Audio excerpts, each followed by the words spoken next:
এখন বাজে কটা, ওয়েট দেখতে দে, এখন বাজে 12:30। এই যে আমি আর আমার ভাগ্নি দুজন মিলে এখন বিঙ্গো খাচ্ছি আর মুভি দেখছি আপাতত।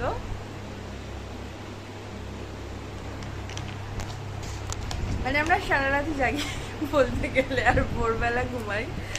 তো আমরা ভাবলাম যে কিছুটা আমরাও শেয়ার করি মানে তোমাদের সাথে ইউটিউবে, ভাল লাগলো তাই। মানে আমরা পাগলামি করছি, আমরা পাগলামি করছি, তোমাদের সাথে শেয়ার করছি। হাসি পেলে হেসো, ভাল লাগলে লাইক করো, আর যদি ভালো নাও লাগে সেটাও জানিও। Good night. আর হ্যাঁ হ্যাঁ হ্যাঁ, wait wait wait wait, bingo. Good night.